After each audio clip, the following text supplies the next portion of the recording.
911, what is the address of the emergency? That was the first time I actually was smacked in the face with just how special of a job this is. In this bonus edition of True 911 Calls, we spoke to a dispatcher who answered your most burning questions. Our growing community always has interesting comments and questions about the calls we feature. If you have already subscribed, thank you. And if you haven't, hit that subscribe button and turn on the notifications so you don't miss anything. We would love to get 100,000 subscribers and need your help in reaching that goal. The dispatcher we spoke to, Sheena, is a subscriber herself. In some of the calls we feature, you can feel how terrified the caller is, and the dispatcher manages to stay calm. What is the most disturbing call you have had to answer? The most disturbing call I ever had was probably in my second week of being an official dispatcher after my training. I had answered the phone promptly, and there was a little boy on the other end of the phone crying hysterically. I did everything I was trained to do to calm him down. I remember it was pouring outside, and I could hear the rain through the phone. It ended up being an 11-year-old boy named Kyle. His parents were inside the house while he was locked outside in their minivan. The boy began to tell me that his father was going to shoot his mother, so he took off outside to hide and called 911. As I listened to him and dispatched the officers in the area, I heard a blood-curdling scream. All I remember hearing is a loud banging sound on what seemed to be the van window. The boy's father had come outside and was trying to break the window glass with the end of his gun. I could hear him yelling for the boy to get out of the car. During all the hysterics, I remained calm as I instructed Kyle to stay down and that help is only around the corner. The banging stopped, and I kept asking Kyle what was going on. He eventually calmed down and said that his father had taken off on foot. My officers searched the area for only a few minutes before they found him. Unfortunately, the man resisted arrest and was shot and pronounced dead at the scene. While this was happening, I kept Kyle calm on the phone until I could get an officer to his location. I asked him where he went to school, what grade he was in, etc. This calmed him down majorly. Then, before I knew it, the officers had arrived. Kyle told me to wait a moment before he ended the call, which is when his mom took over the phone and thanked me tremendously for helping them before hanging up. That was the first time I actually was smacked in the face with just how special of a job this is. My supervisor then told me that it takes a certain type of person to handle this job, and I was one of them. I had never felt so proud before. Have you ever had a call that hit you so hard that you found yourself continuing to check up on them to make sure things were okay? Fortunately, my colleague took this call because I didn't answer quickly enough. It was my first week of being an official dispatcher. All I could hear was my coworker asking them calmly if they had the gun on them. Being new, I was curious and I wanted to see how this situation was handled, so my supervisor let me listen in on a call. The man threatened to take a lethal dose of Klonopin and then shoot himself. The strangest thing was he was as calm as can be during the entire phone call. Country, as we called her, told the man that an officer would love to speak with him, but then the call went dead. She tried returning the call, but there was no answer. Once our officers were on the scene, they spoke to the man who agreed to go to a facility for the night to be taken care of. We were all curious to see how he ended up, but 2 days later, an officer told us that he was found dead by a neighbor in his home. We later found out it was from an overdose of Klonopin. He had gone home from the facility and finished the job. Hearing stories like that just shows it can't be an easy job. What inspired you to pursue a career as an emergency dispatcher? I grew up watching 911 TV shows, and I've been listening to 911 calls since I was a teenager. I always wanted that feeling of knowing that I saved a life, and now I can officially say that I have. It's a feeling that you can't even describe. What would you say are the 3 most essential characteristics of any emergency dispatcher? You must be a multitasking pro. My setup consists of 4 computer screens, 2 keyboards, and 2 mouses. Also, you have the caller in your right ear and have a button to press to radio out the call live while still listening to the person on the call. So you have to concentrate on so many different things at once that are all important. I would also say that you have to know how to handle extremely stressful situations. It's not as easy as one might think. You have a screaming caller on one trying to tell you to get there now, and you have to calmly explain to them that it takes time to get there, as harsh as that may sound. Lastly, I would say dedication to your job. I've seen many people become what we call burnouts that have lost interest in performing their jobs the way they were trained. Rushing callers, being rude, just not showing the passion for the job that they once had. Are you ever afraid of getting it wrong? What's a common mistake made by dispatchers? There's always that thought in the back of your head when you hit that answer button that this may be the time you can't be Superman and save everyone. The most common mistake made by dispatchers, I would say, is becoming irritated with the caller for not calming down. This only stresses the caller out more and can delay many things. Some callers can be hard to manage. Have you ever wanted to tell someone to shut up? You wouldn't be a dispatcher if this hasn't run across your mind every now and then, but definitely don't do it. This can sometimes have fatal consequences. As featured in one of our True 911 call videos, an Arkansas woman drowned after pleading with the dispatcher for help. Well, this will teach you next time. Don't drive in the water. You have to shut up, okay? I need you to listen to me. Yes, ma'am.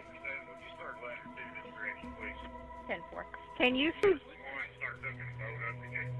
Oh, man, my car is starting to move, please. Okay, listen to me. I know. I'm trying to get you as help as I can, okay? Just hold on for me. Okay, man, please. I know you're scared. I know. Hold on for me because I've got to take other calls. In this case, the dispatcher had handed in her resignation 2 weeks earlier, and the call came in during her final shift. The link to the full story is in the description box. We spoke about the most disturbing call, but what is the most stressful situation you've ever had to coach someone through? Like giving CPR or other kinds of difficult procedures. I got a call from a frantic father that his 3-month-old was turning blue. I went through the prompts that were given to us, and eventually the little boy was breathing again. That's one of the moments where I can say I saved a life. Sometimes it's the kids who the dispatchers need to help, like with this adorable 5-year-old. What's wrong? My dad can't hardly breathe. Okay, hold on a second, okay? Okay. How old are you? I'm 5 years old. Okay, what's your name? Savannah. Okay, Savannah, hold on. I'm getting them dispatched, okay? Okay. You need to come real fast. Okay, Savannah, I have them on the way. Is your daddy still awake? Yeah. Okay. Is your front door unlocked, Savannah? Is the front door unlocked? No. Okay, Savannah, can you go unlock that front door for me? Sure. Don't worry, Dad. We're in our jammies and we're trying to go to bed, but can't hardly breathe. Stay calm, Dad. But just tell him the ambulance is on the way, so they'll be there here in a minute. Okay. They'll be here in just a minute. The ambulance are on the way. He really needs oxygen. He really needs oxygen? Yeah, real bad. Real bad? Can you ask him if this has ever happened before? Has this ever happened? No. So far, so good. He's still awake. We're in our jammies. And I'm in a TikTok, so I'll have to get dressed. Okay.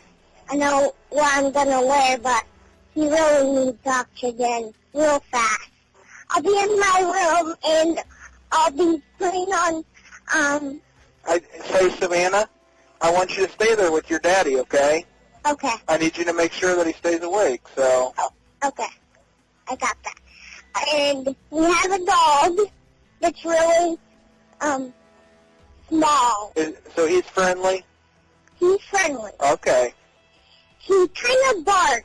He kind of barks? That's all right, though. Lou, come on. Family, it's on the way. Come on, Lulu. Is your dad okay still? Yeah. Okay. So far, so good. Is the fireman there, Savannah? Yeah. They're here. They're there to help your daddy, so don't be scared, okay? Okay. Are they there? Hey, Savannah, you did a good job, okay? The room. All right, Savannah, you did a good job. It's okay, Dad. Thankfully, Savannah's dad was okay in the end. None of us want to land up in a situation where we need to call emergency services, but if we do, what can we do to make your life as easy as possible and make sure help gets there as quickly as possible? As hard as it may seem, please try your best to calm down enough so we can understand you. It's hard to get information like an address, which is the first thing we ask to get to help en route.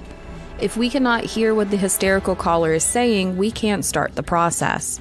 Also, please do not constantly repeat for us to hurry up. As soon as you give us that address, we are radioing it out and the help is on its way immediately. Please don't think just talking to us on the phone to get info slows us down in getting the help sent your way. There are questions we need to ask. The more we ask, the better the officers, emergency medical services, or fire department can help when they get there. What was your training like? And how long did it take to be able to start to work as a dispatcher? The training was intense. There's so much that you have to learn. I started in August of 2014 and was an official dispatcher by November 2014, so 3 full months. And once you're finished training, how long are the shifts? Can you choose when you want to work day or night? Or is that decided by someone else? I work 4 p.m. to 12 a.m. and have been doing that for years, and the days vary and are switched up each week. There are rumors that the center is underground. Is this true? Well, my facility is up on a hill hidden away from view, surrounded by trees. It's not a secret bunker, I can assure you. Of course, we know being a 911 dispatcher can be very traumatic. But what about the flip side?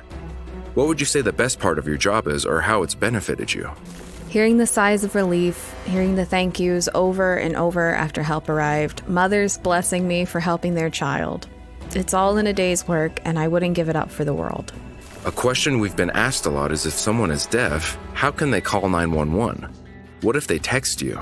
Great question. My area actually has a 911 text function that you can now use. This also helps in situations where you may not be able to talk. I've never personally had a call using this yet, but I do know that we provide it. In an interview with ABC 15, dispatcher Patty Wilburn spoke about the texting service. I think nowadays everybody texts, so it's becoming more of a norm for people to text as opposed to call. Each text comes up on their screen. So the first thing we do is we have a predisposed message that says, Phoenix 911, where is your emergency? And sometimes it's the safest option. A lot of times we get people that are whispering because they're afraid of what's going on in their surroundings. Take these texts sent to Phoenix Police 911 operators in April of last year. One texter describing a domestic situation inside his family's home, worried they're in danger. He says, they can't know I called, please. The dispatcher responds, okay, take your sister and yourself and go to your room and lock the door. We're able to help somebody get exact information, stay on the line with them just like we would on a regular phone call, and I'm let them know that, you know, the police are there. We have interaction with the dispatcher right away. As someone who works as a 911 dispatcher, what do you think about this channel? Do you think it reflects what a typical day at the office is like? Absolutely. You have a variety of calls that show the many situations you can get into as a 911 dispatcher. You can see the many ranges of how many people deserve being a 911 operator and those that don't, like the burnouts. I know that it makes many viewers angry when they come across a call with someone like this, but please know that we are not all like that and we are here to help. And finally, what do you think of all the couch 911 operators in the comment section that negatively critique the work of your fellow dispatchers? There is no one perfect 911 operator. Anyone at any time can make a mistake. Most of the negative comments I see are about how a dispatcher handles a call. Like if it's rushed, if they're extremely rude, they just don't seem to care about the person in need, etc. That is completely understandable and it upsets me as well. It's cool to listen to your videos and think about how I would handle each call differently in my own way. If you have more questions for a 911 dispatcher, drop them in the comments below. And again, don't forget to subscribe.